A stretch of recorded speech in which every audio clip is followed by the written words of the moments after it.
بەناوی خوای گەورە و میهرەبان سڵاوی خوای گەورەتان لێبێ خۆشەویستان مەڕێزان پێمان خۆشەکەوە لە ئەڵلقەیەکی تر لە ئەڵلقەکانی بەرنامەی ئاسۆکانی هزر بە ئێوەی بەڕێز و خۆشەویست ئەگەین بۆ درێژەدان بە باس و خواسە فکریەکان بۆ باسکردن لە چەمک و ئاریشە و گرێوگۆڵ و ئامانج و ئەهدافەکان بۆ تاوتوێکردنی ئەو پرسە هەزریە گرنگانەی کە ئەمڕۆ لە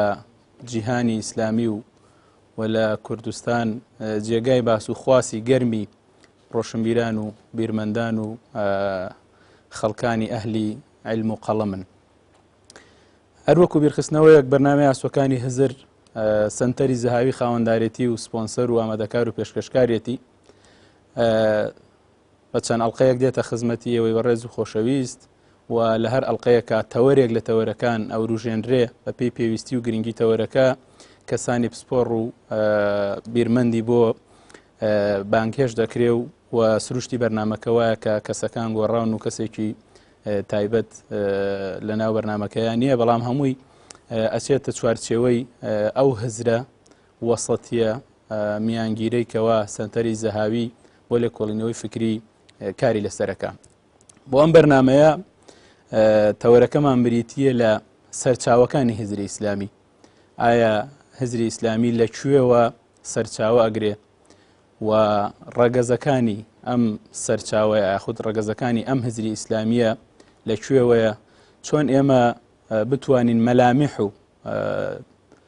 شێوەیەک بۆ هزری ئیسلامی تەسەوور و وێنا بکەین و ئایا تا چەند ڕەهایی لە هزری ئیسلامی هەیە، تا چەند ئیطلاق و دەستگیری لە ناو هزری ئیسلامی هەیە، هزرێکی هەروە ڕەهایە، ئایا هزری ئیسلامی ئەتوانێ لە خبوراتی ئینسانی لە پێشکەوتنەکانی مرۆڤایەتی ئەوانەی کە لە دەرەوەی بازنەی ئیسلام گەیشتون بە ئاکام و نەتیجە و کۆمەڵێک ئەنجام ئەتوانێ هزری ئیسلامی سوود لەوانەوە بگرێ؟ ئەمە تا چەند ڕێگە پێدراوە و تا چەند لە ناو هزری ئیسلامیا جێگای ئەبێتەوە. بۆ تەوەری ئەم جارە سێ لە ئەندامانی سەنتەری زەهاوی لێرە ئامادەن بۆ باسکردن لەسەر ئەم بابەتە. بەڕێز دکتۆر سەباح بەرزنجی سەرۆکی سەنتەری زەهاوی بۆ لێکۆڵینەوەی فکری، بەڕێز دکتۆر کەریم داودی ئەندامی دەستەی دامەزرێنەری سەنتەری زەهاوی و بەندەش ئیسماعیل بەرزنجی ئەندامی دەستەی کارگێڕی سەنتەری زەهاوی و بە خێراتنی هەردوولاتان و خۆشمان دەکەین. بۆ چوونە ناو باسەکەمان کاک دکتۆر سەباح حەزەکەین سەرەتا بزانین سەرچاوەکانی هزری ئیسلامی چین و ئێمە ئەتوانین پشت بە چی ببەستین بۆ تەفکیر و بیرکردنەوەی ئیسلامی. سەرەتا بە ناوی خوای بەخشندە و میهرەبان، درود و سڵاوی بێپایان لەسەر گیانی پاکی پێغەمبەری خۆشەویستمان، هەروە لەسەر گیانی یار و یاوەران و شوێن کەوتوان و پەیڕەوانی. هزری ئیسلامی وەکو بە گەڕان بە ناو سەرچاوەکانی هزری ئیسلامیە بۆمان دەرەکەوێ بەڕەچاوکردنی ئەو ڕووبەرە فراوانەی کە هزری ئیسلامی گرتوویەتی لە ناو هەموو مەدرسە و فێرگە ئیسلامیەکانە تێکڕا متتەفقن لەسەرەوەی کە سەرچاوەکانی هزری ئیسلامی لە سێ سەرچاوە پوختە بێتەوە. سەرچاوەی یەکەم بریتیە لە الخەبەر الصادق، قورئانی پیرۆز و سنەتی پێغەمبەر صلی الله عليه وسلم، ئەوە لە ناو خەبەری صادقە کۆوە بێتەوە. پاشان العقل السەلیم، ژیریە کە بە دوور بێ لە نەخۆشی و لە ئافەتەکانی عەقڵ. سێهەمینیان الحەواس السەلیمە، یعنی هەست و ئیتر هەستەکان ئەوانیش ئەبێ سەلیم بن، یعنی ئەبێ کەم و کورتی یا نوقسانیان تێدا نەبێ، کە دیارە ئەم سێ سەرچاوەیە ئەگەر ورد بکرێتەوە و ڕاوە بکرێ، هەموو ئەوەی کە ئێستا پێدەوترێ سەرچاوەکانی فکر لە مەنزومە فکریەکانی تریشا شامیل ئەبێ، بەڵام بە پاڵەفتەکردن بە شێوەیەکی مەنهەجی تر، چونکە ئێستا سەرچاوەکانی فکر لە سێ جۆر سەرچاوەیە پوختە بێتەوە. یەکیان پێوترێ دراوەکانی بیستن، یەکیان پێوتێ دراوەکانی بینین، یەکیان پێوتێ دراوەکانی میتۆت، المعطيات السمعية والمعطيات البصرية والمعطيات المنهجية. لەناو دراوەکانی بیستنە ئێمە ئەوەی کە پێی ئەوترێ زانستەکانی مێژوو، زانستەکانی ئەزمموی مرۆڤایەتی، ئەوەی کە مرۆڤایەتی هەمووی بە دڵنیاییەوە وەری دەگرێ، ئەوەی کە بە خەبەر ئەوەی بە خەبەر ئەگوازرێتەوە هی میلەتانی پێشوو یا میلەتانی ئێستا، ئەوەی کە ئێستا لە ڕۆژنامەکانە لە گۆڤارەکانە سیغەیەکی ڕاستەقینە یا بۆنێکی ڕاستەقینەی لێدێ، واتوانی بە دڵنیاییەوە بڵێ ئەمە ڕووی داوە، بە دڵنیاییەوە بڵێ ئەمە هەیە. ئەوەی کە لە سەرچاوەکان تۆ ڕێگوەکو خۆی وەری ناگری، بەڵام دەیت دەستکاری ئەەکەی عەقڵی تیا بەکارهێنی. ئەمە المعطيات السمعية. دراوەکانی بینینیش ئەوەیە کە تۆ خۆت بڕۆیتە ناو مەیدانی بەحس و لێکۆڵینەوە، دراساتی مەیدانی، ئەگەر خۆت زانابی لە پسپۆڕی تایبەتمەندی خۆتە. بۆ نمونە کاک دکتۆر کەریم پزیشکە و اختصاسێکی دیاریکراوی هەیە، خۆی ئەچێتە ناو مەوزوعەکەەوە، ینی دیراسی حاڵەتێکەکە اعتیماد دەکاتە سەر بینینی خۆی، اعتیماد دەکاتە سەر ئەزمون و تاقیکردنەوەی خۆی. پاشان وێڕای ئەم دوانە دراوەکانی بیستن و دراوەکانی بینین ئەبێ منهجێکت هەبێ، میتۆدێکت هەبێ، شێوازی لێکۆڵینەوەت هەبێ، مجموعەیەک سەوابت و نەگۆڕت هەبێ کە بیکەی بە پێوەەر بۆ هەموو دراوێکی بیستن بێ یا دراوێکی بینین بێ. لەم ڕوانگەیەوە ئێمە سەرچاوەکانی فکری ئیسلامی هەموو ئەوانەی تێدایە، ینی منهجێتی تایە کە ئوسولی فقه، ئوسولی تەفسیرە، ئوسولی بەحسە، گومانکردنە لە هەموو قسە و لە هەموو شتێک تا تاکی دەبی لێی، ئەوەی کە پێوتێ شکل منهجی. ئیمامی غەزالی زۆر بە جوانی پەیڕەوی کردووە پێش دیکارت. ئەمە یەک. دووهەم ئێمە مجموعەیەکی گرانبەها لە نەقلمان هەیە، منقولات کە لە سەروی هەمویانەوە قورئان کتابی خوایە، الكتاب المعجز. فکری ئیسلامی جیاوازەکەی تەنها لەوەیە، وەکو فکری بەشەری ئەو کۆمەڵە خاڵی وتە ئەوە پەیڕەوەکە، بەڵام جیاوازەکەی تەنها لەوەیە. ئێستا ئێمە لە قورئانی پیرۆز ئەو نەسەیە کە مهەیمینە، یعنی دێت فکرەمانە داتێ، چەمکمانە داتێ، پێوانەمان دەداتێ، منهجێتمان دەداتێ، مجموعەیە سەوابت و نەگۆڕمان دەداتێ. لە هەمان کاتا سونەتی پێغەمبەر صلی الله عليه وسلم، ئەو سونەتەی کە سابت بووە لە زاری پیرۆزی پێغەمبەر صلی الله عليه وسلم دەرهاتووە و بەبێ دەستکاری گەیشتۆتە لای ئێمە. ئەو سونەتەش بەڕاستی اختلافێکەیە لە بینی زاناکانی ئوسولە، ئایا لە تەنیشتی قورئانە یا لە طولی قورئانە، یعنی نابێ ئەم دوانە بە هیچ شێوەیە تەعاڕوز و تەناقوزیان لە بینە باز لەوەکەین. اینجا دێتەوە سەر مەسەلەی عەقڵی بەشەری، یعنی فکری ئیسلامی هیچ حەزرێکی لەسەر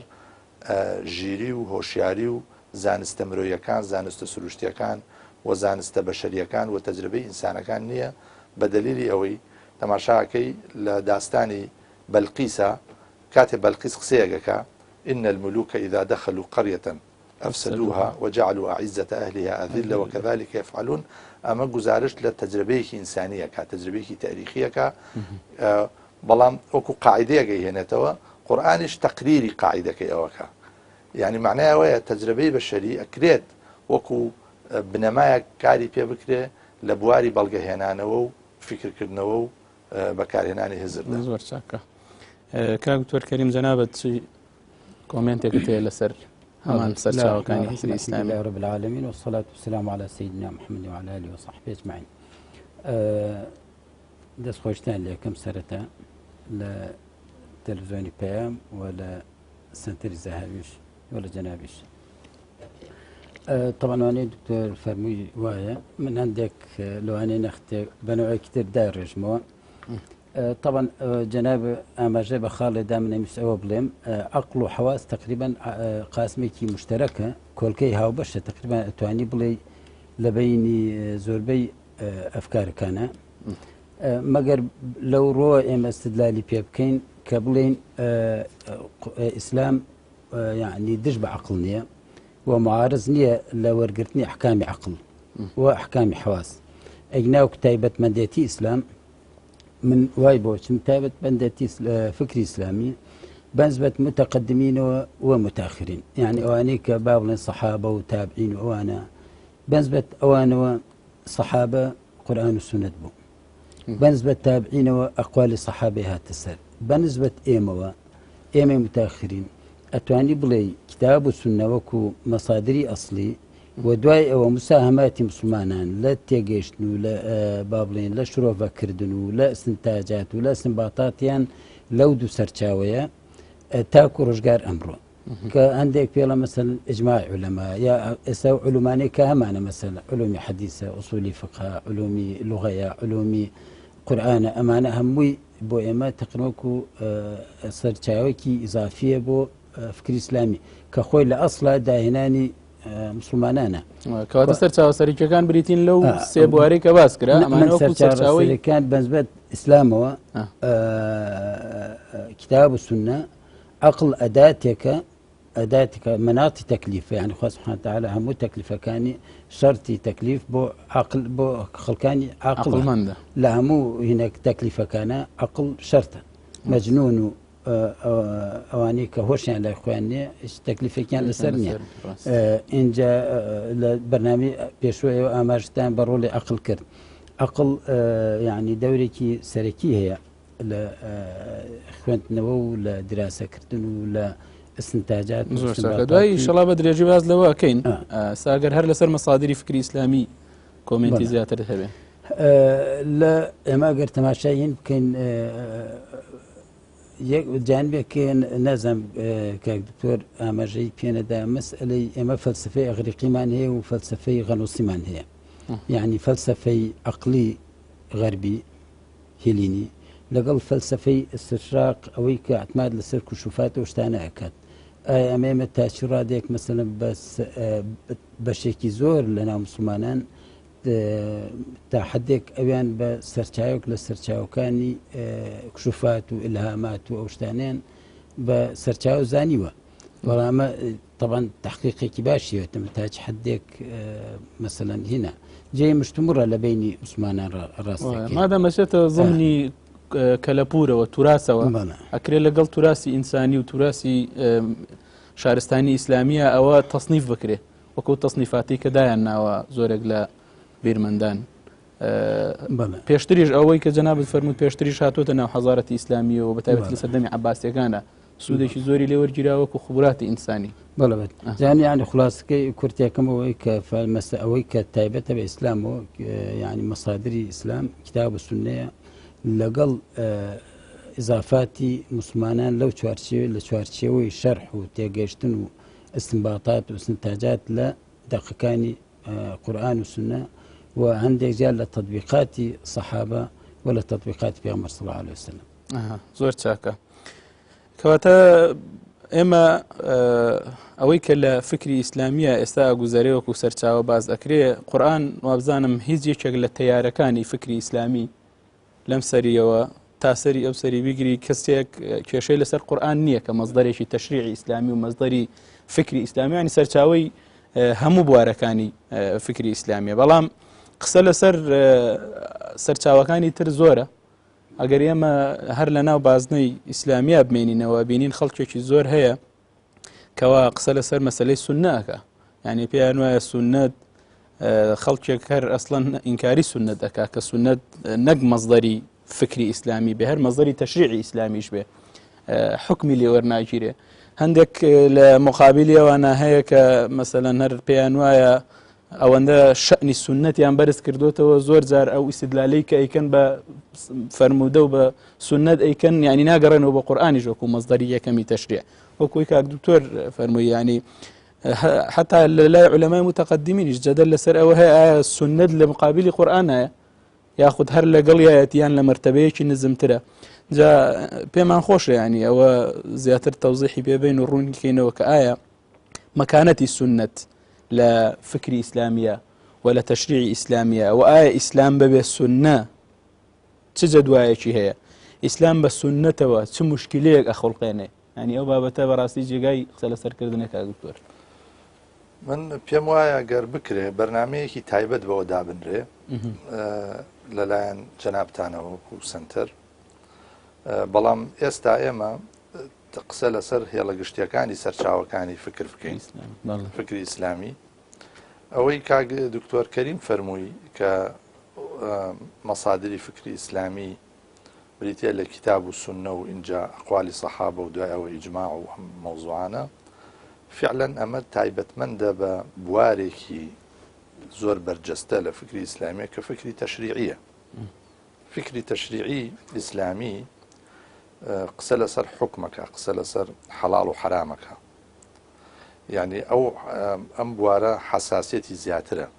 تا بواری فکر بە شێوەیەکی عام. کەواتە فکری ئیسلامیش ئەبێ پۆلێن بکرێت تقریبا، یعنی پۆلیانکردنەکە یارمەتی دەرە، وەکو چۆن ئێستا پزیشکی تەخەسوساتە، حتا قانون تەخەسوساتە، اقتصاد تەخەسوساتی جیاوازە،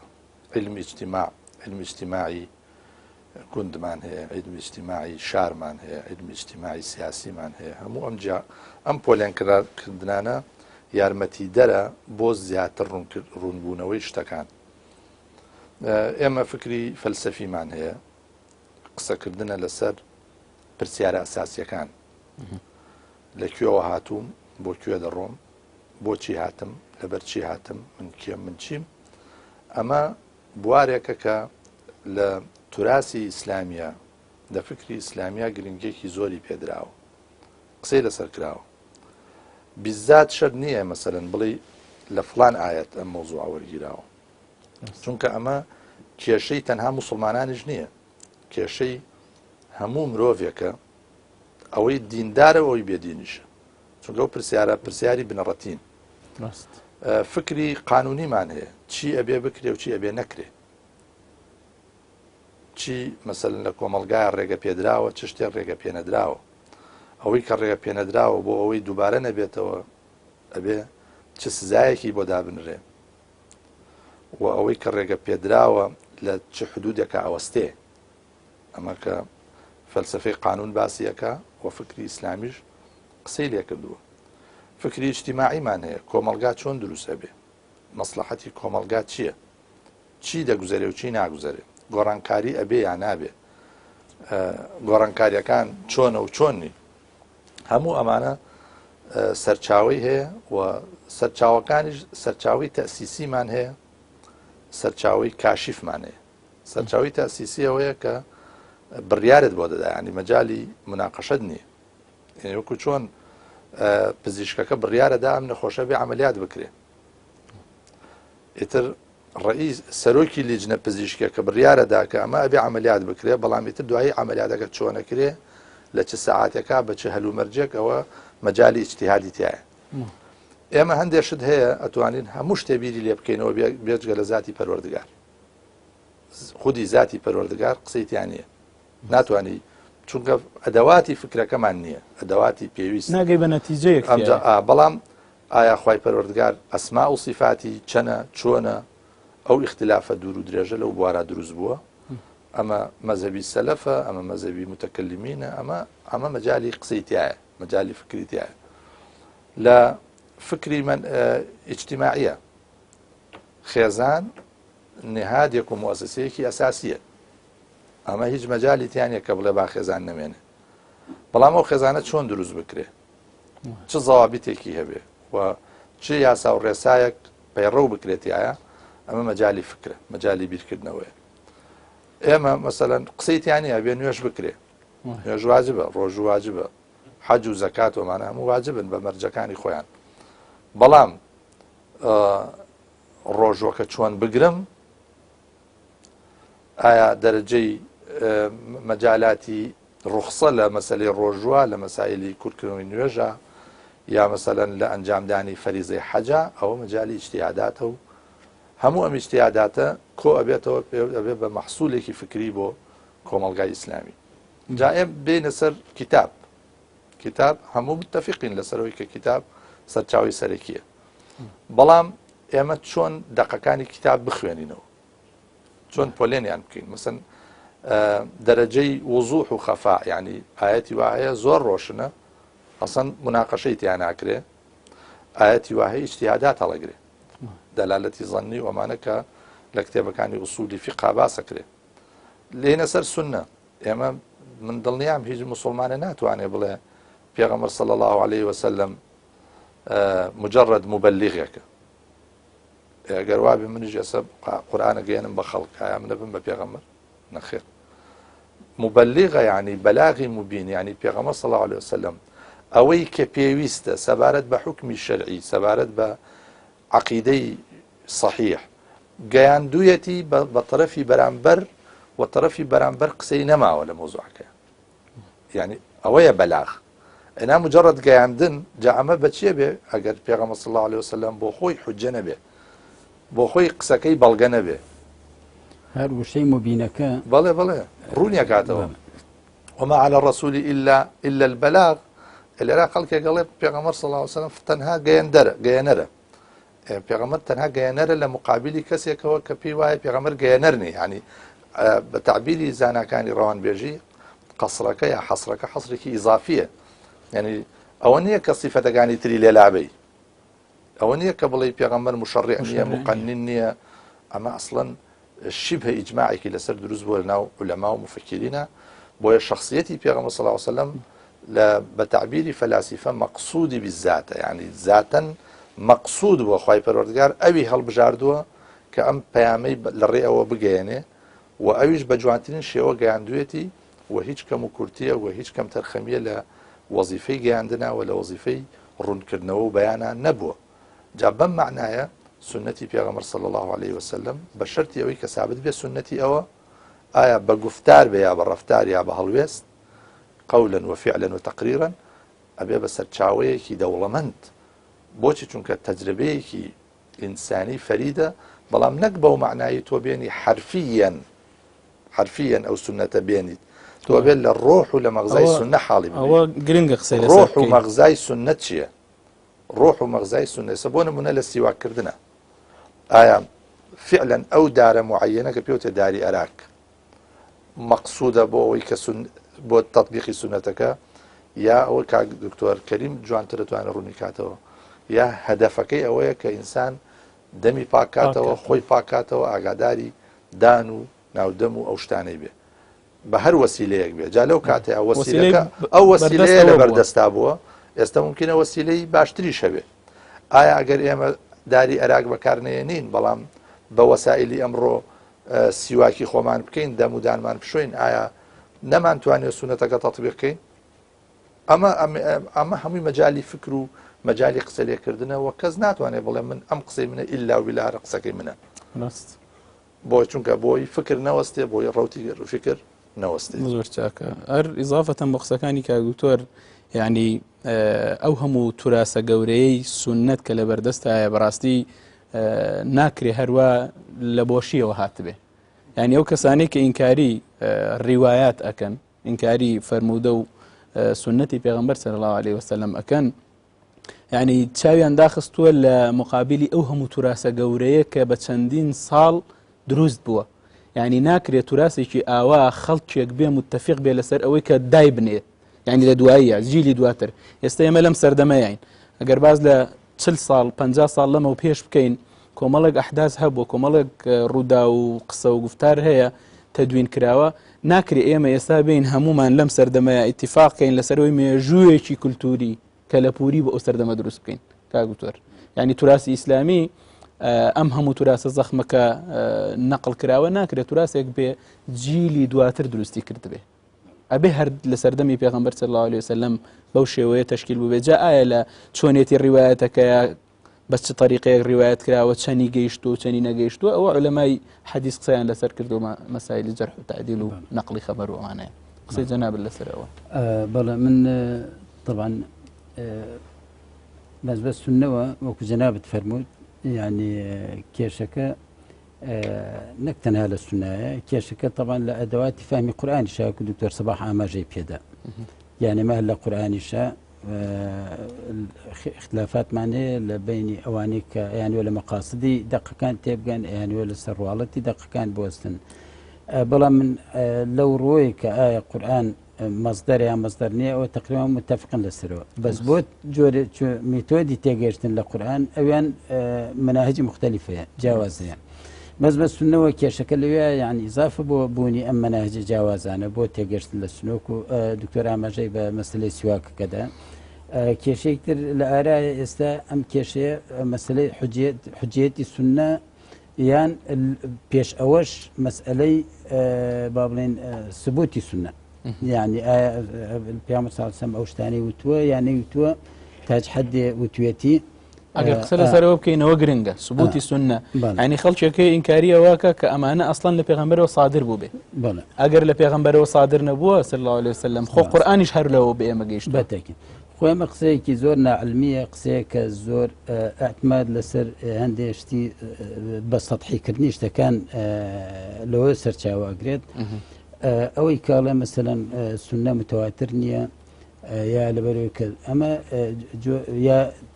تقسیم ئەو تەقسیماتانەیە کە محەدثین کردویانە بۆ مەبەستەنیان کردو کە ئەمڕۆکە خەڵکانێک استفادی لێکەن کاڵێن ئاحاد و متەواتر مەبەستش لە ئاحاد غیری متەواترە يعني مشهوري تا عزيزي تا فريدي تا من هرچن لەگەڵ ئەوام کە جارێک تر چاو بخشێنرێتەوە بەم تەقسیماتە بۆ ڕێگری کردن لەوانەی کە یعنی ڕاو لە ئاوی لێڵاکەن بە خەڵکیڵێن ئاحاد مەشهوری تێدا نزیکی متەواترە لەبەرەوە اینجا ئەگەر تۆ بڵێ خەبەری ئاحاد وەرەگیرێ یا وەرناگیرێت یخۆ قورئان خەبەری ئاحادە پێغەمبەر تاقە کەسێ بە قورئانی نەقل کردووە ئەی تۆ خۆ کەسێ لەگەڵ پێغەمبەر شەریک نەبووە گوێی لێبێ ئەو شتانە وتراوە یان نەوتراوە کەواتە تۆ یعنی جارێکی تر یعنی پیا بچینەوە لە مەسەلەی ثابت بوون سنەتە قسە لە اینجا کە کەلمەی ضعیف و صحیح بەڕێی من یعنی ئەو کەلمەی ضعیفە هەندێک جار خەڵکی غەڵەت یعنی لی تێگا کە ئەنەه شتەکە خۆی لە خۆیان ضعیفە نەک ضعفی لە پێغەمبەرەوە نەک ضعفی ڕواتە انتسابی بۆ لای پێغەمبەر صلی الله علیه وسلم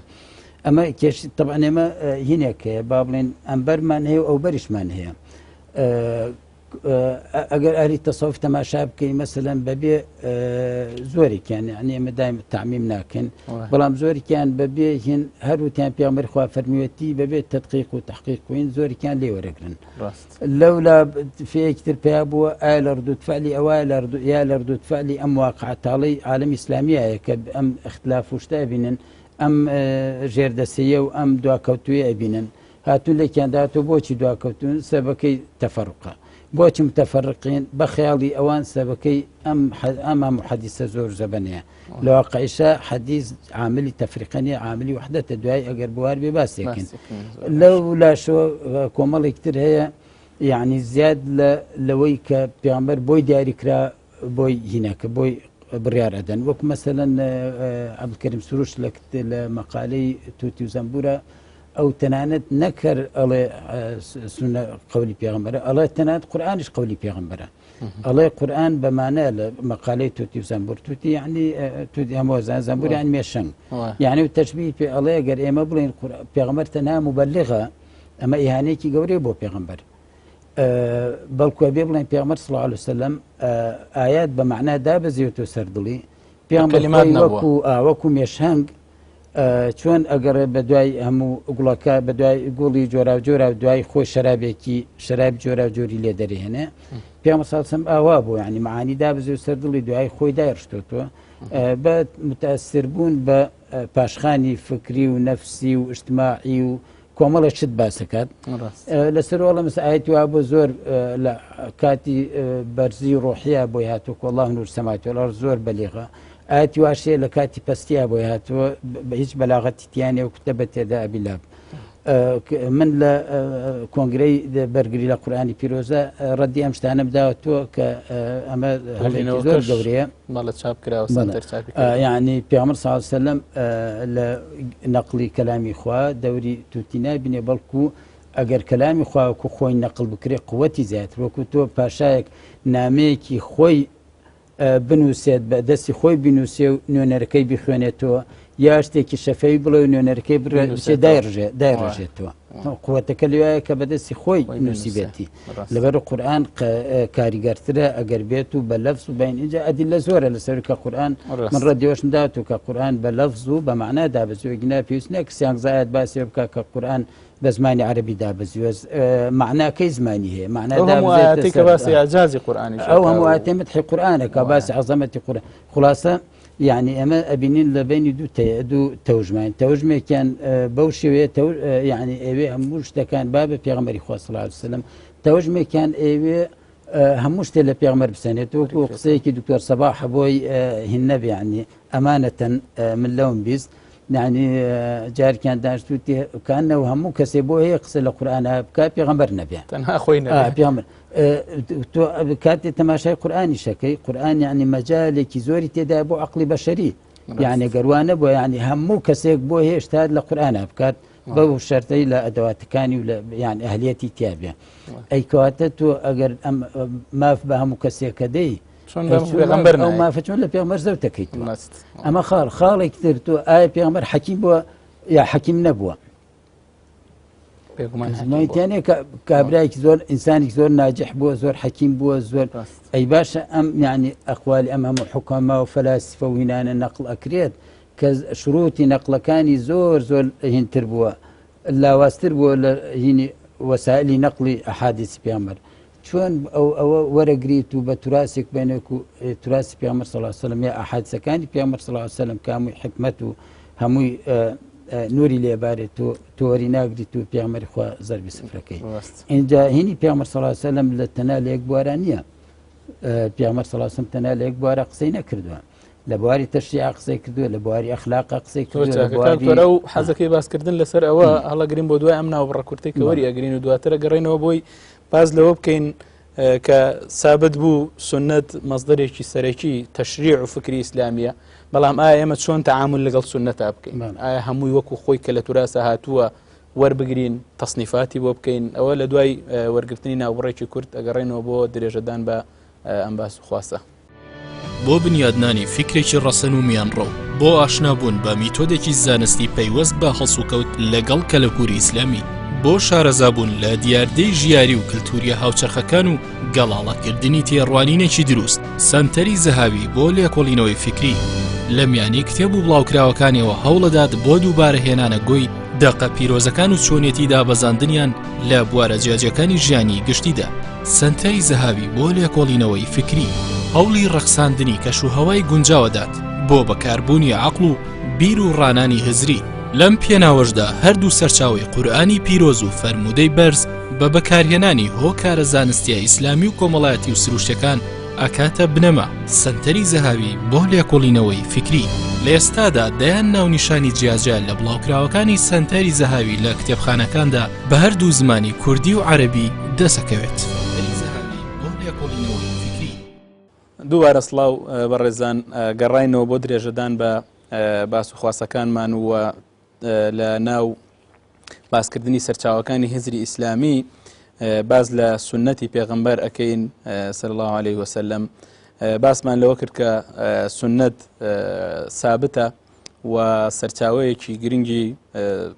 هەموو بوارەکانی ئیسلامی بە تایبەتی هزری ئیسلامی بەڵام قسە و باس زۆرە لەسەر ئەوەی کە ئایا سنەت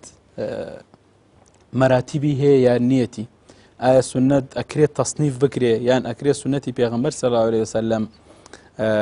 وەرگرین بحەذافیریها وەکوڵێ یعنی بە هەموو ئەو شتانەی کە لە توراسا قسەی لەسەر ئەکرێ کە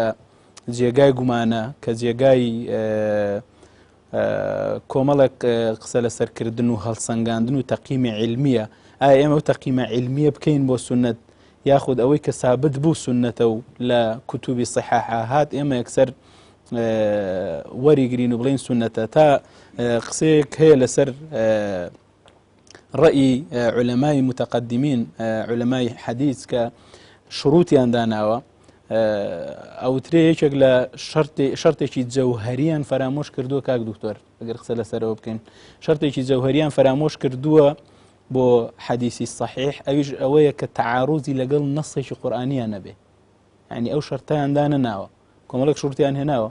بەڵام نەیانوتوە ئەم فەرمودەیە ئەم حەدیسە نابێت تعارضی لەگەڵ نەسێک لە نەسەکانی قورئان یاخود پێچەوانەی یاخود دژیەکێک تێکگیرانێکە بێ. جا سنت یعنی بەو شێوە ڕەهاییە قوبوڵکردنی وەکوی کە تەیارێکی بەرفراوانیش هەیە لە ناو فکری ئیسلامیە زۆر گرنگی بە سنت ئەدا هەتا وتمان تێپەڕاندن ئەگاتە ڕادەیەک کە زۆر جار ئیستیشاد بە سنت دەکرێتەوە ئیستیشاد بە قورئان بکرێت. قسە لەسەر ئەوە بکەی. وڵی من پێم وایە ولەما هیچ مەرجێکی علمیان فرامۆش نەکردووە بۆ سنە، یعنی خۆی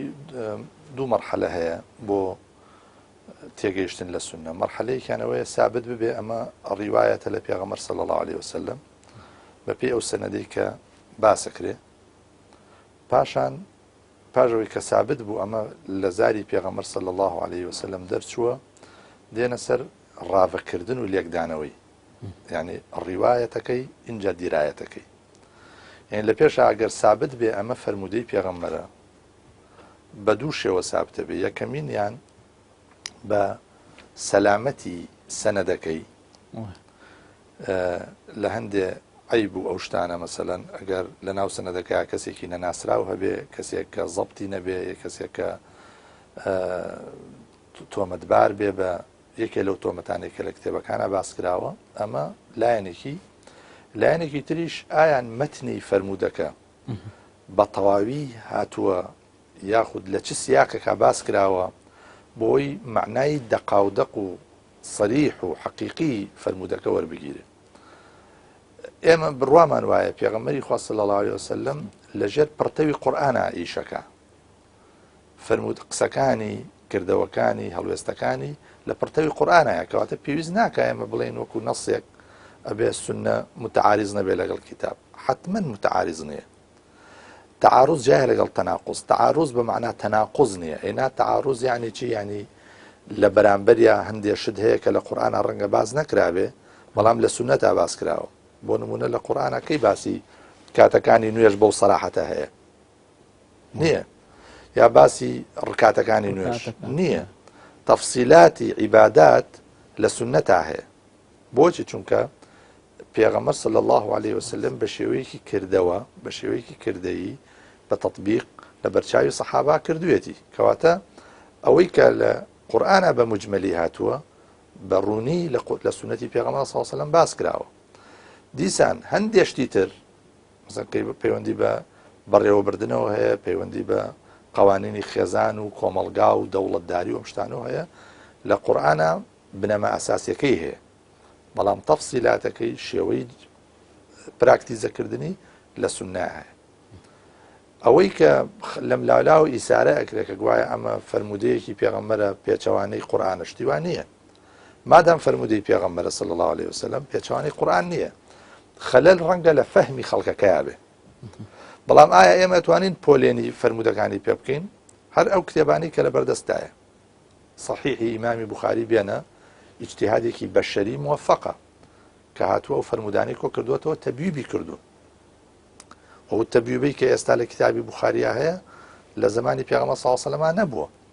منهجێتی خۆیەتی بەپێم ئەمجا ئەویش عەقڵی خۆی بەکاری هێناوە لە ئیستینباط و تێگەیشتن لە فەرمودەکان، لە کردەوەکان، لە گفتارەکانی پێغەمبەر صلی الله عليه وسلم. ئەم ئیجتیهادە بەشەریە ئێستەژە بێ بەردەوام بێ، ئێستەژە بێ زیاتر وردیکەیتەوە، زیاتر لە حیثیاتی سنەتی پێغەمبەر صلی الله عليه وسلم حاڵی ببین، بڕێن ناو ناوەرۆک و ناخی فەرمودەکانەوە. یەکسەر ئەوە ئوسلوبێکی زۆر نازانستیە کە تۆ فەرمودەیەک پێ دوابێ بە عەقڵی قاسری خۆمان ئەڵێ نەمە لەگەڵ دژایەتیە لەگەڵ قورئان. کێ ئەڵێ دژایەتی هەیە؟ بڕۆ بزانە زاناکانی مختص لەو بوارەدا چیان وتووە؟ ئایا چونکە دڵنیا بە هیچ عیلمێک لە تاریخی ئیسلامیە، لە توراسی ئیسلامیە بە ئەندازەی علومی حەدیث خزمەت نەکراوە. یعنی علمی لوغەی بۆ بەکار هاتووە، علمی تاریخ، جەرح و تعدیل، حتا هاتوون ناو خصوصیاتی ڕوات، ئەوانەی کە فەرمودەیەکی گەڕنەوە، یعنی وەکو چۆن ئێسەیەکێک پۆستێکی گشتی هەبێ، مۆزەفێکی عمومی بێ، تیشکی کامێرای لەسرە، نابێ مخالەفات بکە، ئەوەیشی کە ڕاوی حەدیث بووە خەڵک بەدوایە چاوی بوون، لەسەری یعنی چاویان لەسەری بووە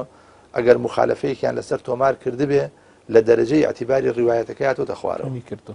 وایان نە ڕاست کەواتە ئەمانە شخصیاتی عامە بوون، یعنی ڕاویانی فەرموودە بە تایبەتی ئەوانەی کە فەقیه بوون و شارەزا بوون و فەرموودە ناز بوون حسابیان بۆ دێڕێ بۆ پیتێکیش کردووە کاتێک کە فەرمودەیەکیان ڕیوایەت کردووە و ڕوات و ڕاویەکانیش بە هەمان شێوە، یعنی بۆیە عمرێکی توولانی ئەوێت تا بنسان فێری زانستەکانی فەرموودە بێ و هیچ کەسێک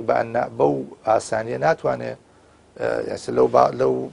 ماوە پێشوا کتێب دەرچووە باسی جنایەتی بوخاریەکە ئایا ئەو کەسە کە ئەم قسانە ئەکا بەقەدەر نیوەی بوخاری خۆی ماندوو کردووە لە مەوزوعە ئایا چووە هەموو لایەن و لقوپۆپەکانی ئەو فەرمودانە دیراسە بکە، ینی فەرمودەی وایە بە نەزەری قاسر لەوە چێ کابراڵێمە چۆن پێغەمبەر وا فەرمێ، بەڵام کە ڕۆیتە بنج و بناوانی مەوزوعەکە ئەبینی حکمەتێکی گەورە لە پشتی مەوزوعەکەەوە هەیە، بەڵام خەڵک نازانێ. ینی بۆیە من هەمیشە ئەم قسەیە دووبارەیە کەمەوە کە حافظی شیرازی ئەڵێ لە شعرەکە ئەڵێ ئەگەر تۆ قسە نازانی لە قسە تێناگەی خەتای قسە نییە، خەلەل لە قسەکان نیە، خەلەل لە تێگەیشتنایە، خەلەل لە فەرموودە و لە سنەتی پێغەمبەرانیە صلی الله عليه وسلم. شعرك وكم من عائب قولا صحيحا وآفته من الفهم السقيم. طبعا ئەوەش تعبیرێکی زۆر جوانە، زۆر سپاس. جا بۆیە من حەزەکەم کاک دکتۆر کەریمیش لەو بارەوە ئەگەر ملاحەزەیە سەرنجێکیە بفەرمێ. وڵا قسە بکەین لەسەر ئەوەی سنە، چونکە ڕاستی ینی کۆمەڵێک دەقی فەرموودە هەیە کە خەڵکانێک ئێستای هێننەوە بنمونە لەسەر بنچینەی ئەوەی کە ئەم دەقی فەرموودەیە یان ئەوە تا لەگەڵ نەسی قورئانیە دژایەتی هەیەیان ئەوە تا بەسەردەمی ئێستا ناخوا قسەمان کرد لەسەر چۆنێتی تێگەیشتن لەوە، بەڵام ئایا تەصنیفی ئەو فەرمودانەش شتێکی گرنگ نییە بکرێ؟ ئایا ئێمە هەموو حەدیثێک یەکسەر بە مەزدەری تەشریع وەربگرین یاخود حاڵەتەکانی پێغەمبەر صلی الله عليه وسلم ڕەچاو بکەین؟ مەسەلەن حەبیبێک چی سەهل لەگەڵ سابتی مێردیە مشکلیان ئەبێ ئافرەتەکەی دڵی بە مێردەکەیەوە نیە، حەزی لێ نییە، ئەچون بۆ لای پێغەمبەر کە صلی الله عليه وسلم حەبیبە داوای جیابوونەوە ئەکا دوای ئەوەی کە سابت ئەبێت لای پێغەمبەر کە ئەم بە هیچ نەوعێک دڵی پێوەی نییە و ئیتر ژیانیان بەردەوام نابێ، پێغەمبەر صلی الله عليه وسلم فەرمێ ئەو باخەی کە کردوێتی بە مارەیت کاتی خۆی ئەیەیتەوە، ئەویش ئەڵێ نەک باخە کە هەرچیەکەم هەیە ئەیەمێ بەس وازم لێ بێنێ، لەو کاتا پێغەمبەر جیان ئەکاتەوە. لە مقابلی ئەوە فەرمودەمان هەیە مەسەلەن صەلوا کەما ڕەئەیتمونی ئوصەلی، ئایا ئەم دوو حەدیثە هەردووکی مەصدەری تەشریعە، هەر ژن و پیاوێک مشکلیان هەبوو ئێمە بێنین دایانین و یەکسەر جیان کەینەوە یا مصالحە بکەین لە بینیانە وەکو قازیەک مەسەلەن دادوەری بکەین، ئەوە گرنگە ئەو تەصنیفات وەکو دکتۆر سەباح فەرمووی يعني أم موضوعنا تاوتو كراو يعني أشبعت بحثا مسألة تصرفات بيغمر صلى الله عليه وسلم كما تشريعها كما تشريعنية مثلا أو أحد ثاني كالبواري الطباوي توتي وأحد ثاني لبواري سياستها مثلا وكو قائدك عسكري وكو إداريك وكو قاضيك وكو مفتيك يعني ما نوي بولين كراون بس من يستروي ك خەڵکی آخر ئێستاشی لەگەڵا بێ ینی فەرمودەیەک لە حاڵەتێکی تایبەتیە کەوتراوە تەعمیمێکا بەسەر هەموو ژیانە خۆی غەڵەتەکە لە منهەجی مامەڵەکردنە لەگەڵ فەرمودەکە ئێستا و فەرمودەی کە دکتۆر سەباح هەمەژەی پێگەستی واکەکە مەسەلەن ئایا پێغەمبەر مەقسەدی دارەکە بووە یا مەقسەدی نەزافەت بووە، مەسەلەی ئەوەی کە درێژکردنەوە ئایا پێغەمبەر مەبەستی نەهی لە کیبرەکە بووە یا لە ئەسڵی درێژکردنەوەی نەکە ئەلەمیانە کە تۆ فەرمی باسی ئەو ئافرەتە لەگەڵ مێردەکە يعني لبابي خلعة وابزان ولا تشريع يعني وبابي تشريعية وأما وكو دليلك يعني وكو قاضيك تصرفك بس وكو دليلك شنريت ولا سوري كبلا أجر ين بيت قاضي بو هي مثلا لسر زوي أو تصرفي بيعمر صلى الله عليه وسلم أمان شو برياء ين فصل كدواء وكا أجات أو درجامي كاتر أو جن مردا جيانا بيكون من لو بارام هل سر أم حدث ممكن علماء ديان حكم در هنا بيان لبرو بس منيتو سروي يما أهمية حديث يعني مشكلة كلوا خلقانك أمره كبيداب لأهمية حديث كما كانوا يعني وازان فعلا ممكن إسلامك ببيع حديث تو بربابكي كمان ئەوە گرنگە قسەی لێ بکرێت كما بلا ئیسلام بەبێ فەرموودە و بەبێ سنت چی لێ ئەمێنێتەوە كما زور يعني سابع من سابع المستحيلات وكو بعربي الله شلون تو اسلام ببي سنه تواني برباب كي اگر الله قران فرمي برسارك زور سطحيت ليك يعني برسارك تشاشكران قران كافيني ان شاء الله بلا قران كافي بس القران فرمي اطاعي بيغمر بكن هر قرآن فرمي بأمر بيغمر مكان هر قرآن فرمي بيغمر صلى الله عليه وسلم لا ينطق عن الهوى قرآن نزكي برو لقرآن سير شيبك نزكي لصشنا الله ورسوله بيكو باسكراوة الله والرسول الله ورسوله بيكو أجر الله الرسول مقصدي قرآن أي الله مقصدي كي نعم يعني أبي عبس اگر بڵێ ئەوانە بۆ سەردەمی پێغەمبەر بوو ئەمە قسەی ئەلمانیەکان ئەمسالی محمەد ئەرەگۆنە کە باسی ئەرخەنەی نەسەکەن تاریخیەت نەسان کەس ئەو نەسانە بۆ سەردەمە بۆ ئەم ڕۆژە نەبووە ممکن یعنی تۆ پێش هەموو کەسێک وەضاعین ئەوانەی حەدیثیاندا پێش هەموو کەسێک ئەوە زانیوە حەدیثیان گرێگە بۆیە هاتوون بەسەر زمانی پێغەمبەر و حەدیثیان هەڵبەستووە وإنجا أم هم جهودي علماء صرف يعني كل دكتور ما جاي بيدا كهيج علمك أو حديث بايخي بينا دراوا أما أجر خوي لخوا جرينجي إجماعي أمة در نخا جرينجي فرمدة در نخا لجيان مسلمانان شلون أو موجودة بصر فكره حتى علمي جرح وتعديل كامرو كبعض كسب غلط بكاري هنيتو سوس فادي لك علمي جرح وتعديل خوي لخوا كومل يشتمل على كومل منكرات مثلا بغيبة بكي أبي تتبوي عورات خلقي بكي أبي تشيري خلقي بكي أبي رنگ تجسسيان لسر بكي يعني كوملك محاذيري تدايا لبر خاطر الشرف في حديث علماء إجازين بيدابو لبرو زانوينك يعني إسلام ببي فرمودي بيامر صلى الله عليه وسلم بربانا كري تقول لنوج هاد لأركان إيمانه بيقرأ لا حديث كي جبريل إيمان بالقضاء بالقدر خير وشره هو حديث إضافي كردو إضافة بو مسائل تشريعات لنوج وهمو أركان كان بيقرأ يعني قرتو دواي بيغمبر نكي أبي سنة نكي هيش سنة كان نوج هيش نكي بيلو كلا نوجكا خويا ناتواني نوجكي ركبك أنجام بي أواني كسنة رفزة كان خويا بتشاندين شيء نوجكا على الأقل أمة إسلامية هموي تقريبا بدو شيء نوجكا أيش خلاف كان خلافك الهيئات هنا على سنة وشيعة مثلا دس قرتنا دس نقرتنا مثلا يا اختلافك وقتك مثلا أو والله وقت نيورو عصر هرب دخولي نيورو توابوني نيورو عصر داخله بإما الله إن دو ساعاتك زياتري بيوسدا أينا أمة إسلامي هم متفقين لسر شروط نيوج لسر أركان نيوج واجبات نيوج حتى سنن نيوج خلافات كبر لسر هيئات نيوج كاشتيكار سنة سجدي سوشنا أوان لسر نيوج كاش متفقين هواية ركعاتك كاو سجودي هواية دور ركوع سجودك وهكذا يعني أجر سنة بلا بني يعني فوزاك دروس به جاري كتير أبي إسلامي كتير دار رجيتوس دار بدي بس يكون نهيري. أكري والله إضافة كمية أبو تأييدا بوقسك كدكتور كريم أجر سنة نبي أبو بيغمر صلى الله عليه وسلم وفاتي نكرده أبو تأسر نبو حباتها تخواره وشونك أبو همو شتك أجر حكم شرعيها بأبو همو ردايك أبوا وحي بردوان بوايا بلان مادام قرآني بيروز ياساي قشتية قواعد عامة أم قواعد عامة تطبيقاتك لجياني بيغمرها صلى الله عليه وسلم يا من هاتشارين بو أوي جوانترين نمونة لدينداري بيشكش بكين وجوانترين نمونة لدينداري لجياني رجاني خمانا برجست بكين أبي بقرينو بو أو أسوية أو قدوية كبيغمر صلى الله عليه وسلم يعني وكواية توبلي لولاتا تنها دستور هبه تر قوانين تر بيوزني